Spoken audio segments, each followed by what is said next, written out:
పెద్దల అప్పసాని గారికి వినిపిస్తుందా? వెంకటకృష్ణ గారు వినపడుతుంది, మాట్లాడండి. అప్పసాని గారికి అలాగనే సోదరుడు మాణిక్యాలరావు గారికి సుధాకర్ కూడా ధన్యవాదాలు.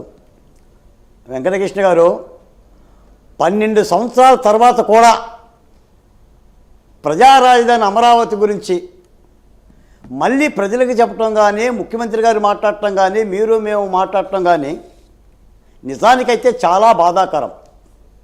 జనమంతా ఒకవైపు, జగన్మోహన్ రెడ్డి ఒక్కడే ఒకవైపు. Is equal to Amaravati.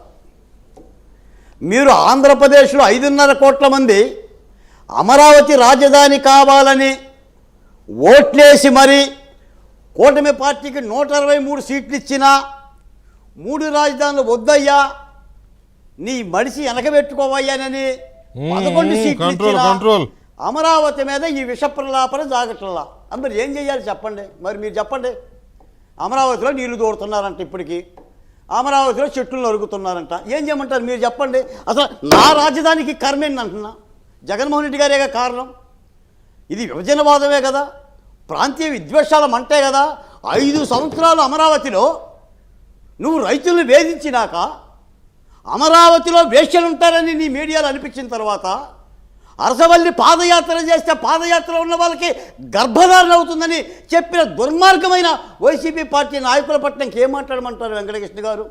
కోప్పడితే కోపమని అంటారు. ఈ రోజులో చంద్రబాబు నాయుడు గారు 40-50 ఏళ్ళ రాజకీయ ప్రాస్థానం కలిగి ఒక కుర్రకుంక కోసం, ఒక పిల్లకాయి కోసం కూడా ఆవేదన చెందాల్సినంత అవసరం ఏంటి? నేను మాట చెప్తాను వెంకటకృష్ణ గారు, ఈ రోజున అమరావతి చంద్రబాబు నాయుడు గారి కోసమా? పోనీ లోకేష్ గారి కోసమా? పోనీ పవన్ కళ్యాణ్ గారి కోసమా? వాళ్ళ బిడ్డలు ఉంటారా? వాళ్ళ బంధువులు ఉంటారా? రాష్ట్ర ప్రజలు ఉంటారా? అమరావతి నిర్మితమైతే, అమరావతి సౌభాగ్యంగా ఉంటే 5.5 కోట్ల మంది ప్రజలకే కదా. మీరు నాకు మాట అన్నారు. అసలు ఈ దేశ ముఖ చిత్రంలో ఒక రాజధాని కోసం రైతుల భూములు ఇచ్చిన దాఖలాలు లేవో చరిత్ర. రెండోది, ఆ భూములు ఇచ్చిన దానికోసం ఒక దుర్మార్గమైన ప్రభుత్వం మీద 1631 రోజుల సుదీర్ఘమైన సువర్ణ ఉద్యమం చేసిన చరిత్ర లేదు. కనిపించటం లేదా? మారలా? ఏం మాట్లాడమంటారు చెప్పండి? నేను ఒక మాట చెప్తాను సార్. తాజ్మహల్ నిర్మాణానికి రాళ్ళెత్తిన కూలీలు ఎవరో శ్రీశ్రీ గారు అడుగుతారు. మనకు తెలియదు, ఎందుకంటే మనం లేవు కాబట్టి. నాగార్జునసాగర్ డ్యామ్ ఎలా కట్టారో కూడా మనకు తెలియదు. ప్రకాశం బ్యారేజ్ డ్యామ్ ఎట్ట కొట్టారు కూడా నాకు తెలియదు. నేను చెప్తున్నాను, అమరావతి నిర్మాణానికి కూలీలు, కార్మికులు, కర్షకులు ఈ రోజున అక్షరాల 20,000 మంది పనిచేస్తున్నారు. దేదీప్యమానంగా, సౌభాగ్యంగా ఈ రోజున అమరావతిలో అద్భుతమైన నిర్మాణాలు జరుగుతున్నాయి. చూడండి సార్, ఇది సిఆర్డీఏ కార్యాలయం, అంటే రాజధాని పరిపాలనా కేంద్రం. జగన్మోహన్ రెడ్డి గారు ఈ కేంద్రానికి దుప్పటి కప్పిండు. చూడండి సార్, వేల మంది సీడ్ యాక్సిస్ రోడ్ ఎక్స్టర్న జగన్మోహన్ రెడ్డి గారి హయాంలో మీరు గుర్తుపెట్టుకోండి సార్, కరకట్ట పనులు 150 కోట్లతో చేస్తానని చెప్పి కరకట్ట పనులు కూడా చేయకుండానే పారిపోయాడు. కరకట్ట పనులు చేయలేదు. ఒక చెట్టుకు నీళ్లు పోయిలా, ఒక మొక్క నాటలా, 36 కోట్ల రూపాయలు ఖర్చు పెట్టగలిగిన అడవిని పెంచాడు. నువ్వు కట్టపాములు పెంచావు, తాసుపాములు పెంచావు. నీ సభలోనే కట్టపాము కలిసి కానిస్టేబుల్ చనిపోయాడు. చరిత్రకి తెలియదా? ఈ రోజున ఈ అమరావతి మీద ఏంటి సార్ ఈ విషయం? 56 సంవత్సరాలు ఈ రాష్ట్రం విడిపోయి భాషా సంయుక్త రాష్ట్రంగా మీరు గుడారాల రాజధాని వేశారు. కర్నూలులో పిసికలు పడేసే రాజధాని, కాకులు గద్దలు పడేసే రాజధాని వేసి పీక్కొని హైదరాబాద్ పోయాం.